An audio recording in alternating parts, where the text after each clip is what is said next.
Welcome. Oh, thank you. I appreciate that. A little response is always nice. Welcome to the inaugural event of the Remnant Trust at IPFW. Pleased to have all of you here. The Remnant Trust, if you don't realize it, is an organization that collects rare and important documents and then makes them available for public scrutiny and display and touching and feeling, for that matter. IPFW has chosen to host 55 of those documents selected because they're integral to the history of our nation. I'd like to focus on one of those 55 documents for just a minute and talk about it and tell you why we're here this morning. More than 232 years ago, the Declaration of Independence was approved by Congress. In celebration of and to memorialize this opening, we're going to read the Declaration of Independence together, and I think there can be no more important document in the history of this nation than the Constitution and the Declaration of Independence, actually both documents. Well, why are we doing this? Why are we doing it in this way? Reading documents to groups of citizens was common to our country's early history. Documents were widely distributed as printed broadsides, and then they were read to the public, so it's really fitting that we gather here today to read a document in public, by the public. So this is really kind of an exciting event.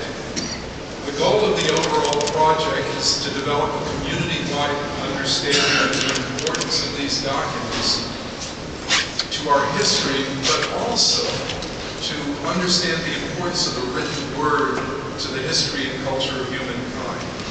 And we intend this to be a shared experience. Well, of course, to be a shared experience, a project like this can't be done without the support of a whole lot of constituencies, and I want to thank a couple of those right now. Internally, of course, our University Relations Group at IPFW played an incredible role and did all of the work, put in the time, energy, and effort that was needed to do it. And I also want to especially thank Todd Prickett and our university singers. You always sound wonderful, and I'm delighted to have you here today. Thank you. Externally, there were also many people whom we need to thank. The Madge Rothschild Foundation, the Goldstein Foundation, the Courthouse Preservation Trust, and the Indiana Humanities Council. They assisted with funding and support, and that made the presentation of this absolutely amazing collection possible.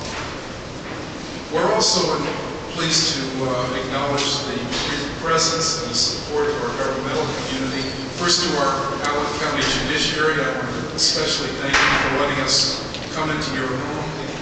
And I can't acknowledge the judiciary without mentioning Judge Levine, because every time I see him, I'm reminded that he was the one that helped us adopt, and our businesses adopt all of our mastodons when we did that project. So thank you for being here for this project.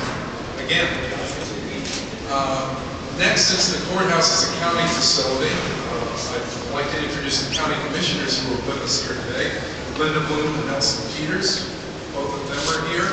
And Linda is the steward of the courthouse. You've done a wonderful job of helping to preserve this landmark, and I'd love for you to say a few